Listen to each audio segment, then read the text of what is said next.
ناظرین، اس بات میں کوئی شک نہیں کہ دجال کا آنا برحق ہے۔ دجال دجل سے نکلا ہے، جس کے معنی حق کو چھپانا، ملمہ سازی کرنا، جادو شبدہ بازی کرنا۔ امت میں 30 کے قریب دجال پیدا ہوں گے، ان میں سے ہر ایک نبوت کا دعوے دار ہوگا، لیکن بڑا دجال وہ ہے جو قیامت کے قریب ظاہر ہوگا، عجیب عجیب شبدے دکھائے گا، خدائی کا دعوے دار ہوگا، لیکن مردود کانا ہوگا۔ اور حدیث میں ہے کہ جو کوئی بھی تم میں سے سنے کہ دجال نکلا ہے تو اس سے دور رہے، یعنی جہاں تک ہو سکے اس کے پاس نہ جائے، باوجود اس بات کے کہ اس کے پاس روٹیوں کے پہاڑ، پانی کی نہریں ہوں گی۔ جب بھی وہ اللہ کے نزدیک اس لائق نہ ہوگا کہ لوگ اس کو خدا سمجھے، کیونکہ وہ کانا اور عیبدار ہوگا۔ اس کی پیشانی پر کافر لکھا ہوگا، جس کو دیکھ کر سب مسلمان پہچان لیں گے کہ یہ جعلی مردود ہے۔ دوسری حدیث میں ہے کہ کوئی تم میں سے مرنے تک اپنے رب کو نہیں دیکھ سکتا۔ دجال کو لوگ دنیا میں دیکھ لیں گے۔ حضرت انس فرماتے ہیں کہ نبی کریم صلی اللہ علیہ وسلم نے فرمایا، کوئی نبی ایسے نہیں بھیجا گیا کہ جنہوں نے اپنی امت کو کانے کذاب سے نہ ڈرایا ہو۔ سنو، بے شک وہ کانا ہے اور تمہارا رب یقیناً کانا نہیں ہے، اور اس کی دونوں آنکھوں کے درمیان کافر لکھا ہوگا۔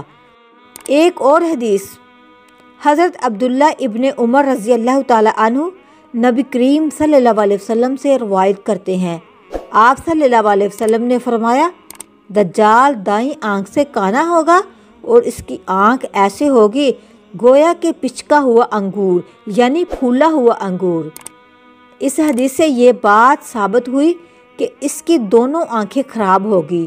ان کی آنکھوں کے بارے میں کئی روایات آتی ہیں، کہیں آنکھ سے کانا اور کہیں بائیں آنکھ سے کانا، اور کہیں ان کی آنکھوں کو انگوروں سے تشبیہ دی گئی ہے۔ یہ سب نشانیاں اس میں موجود ہوں گی۔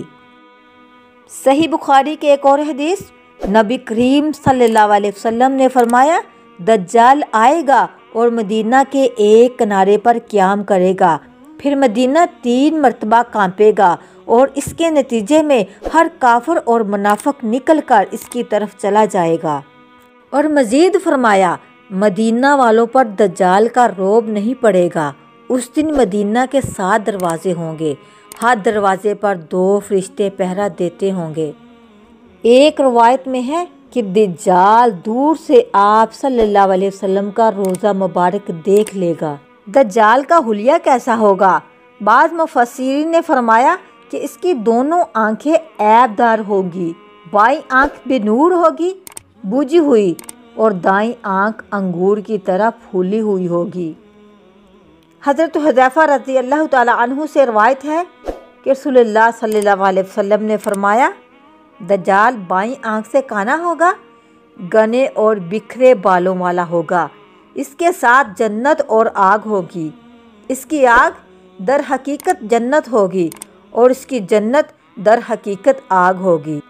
اور اس کے حلیے کے بارے میں بتایا بعض مفسرین نے کہ اس کی دونوں آنکھیں عیب دار ہوں گی، بائیں آنکھ بے نور بجھی ہوئی ہوں گی اور دائیں آنکھ انگور کی طرح پھولی ہوں گی۔ حضرت عبداللہ بن عمر رضی اللہ تعالی عنہ نے بیان کیا کہ رسول اللہ صلی اللہ علیہ وسلم نے فرمایا، میں سویا ہوا خواب میں کعبہ کا طواف کر رہا تھا کہ ایک صاحب جو گندم گو تھے اور ان کے سر کے بال سیدھے تھے اور سر سے پانی ٹپک رہا تھا، ان پر میری نظر پڑی تو میں نے پوچھا، یہ کون ہے؟ میرے ساتھ کے لوگوں نے بتایا کہ یہ عیسیٰ بن مریم علیہ السلام ہے۔ پھر میں نے مڑ کر دیکھا تو ایک موٹے شخص پر نظر پڑی جو سرخ تھا اور اس کے بال گنگرالے تھے، ایک آنکھ کا کانا تھا، اس کی ایک آنکھ انگور کی طرح اٹھی ہوئی تھی۔ لوگوں نے بتایا یہ دجال ہے۔ ناظرین، تفصیل میں بتایا جاتا ہے کہ اس کی شکل عبد العزیٰ بن قطن سے بہت ملتی تھی، جو قبیلہ خزاں کا ایک آدمی تھا۔ یہ شخص عہد جاہلیت میں مر گیا تھا۔ اللہ تعالیٰ ہر مسلمان کو اس کے شر سے محفوظ رکھے۔ دین پھیلانا بہت بڑی نیکی ہے۔ اللہ تعالیٰ ہمیں عمل کی توفیق عطا فرمائے۔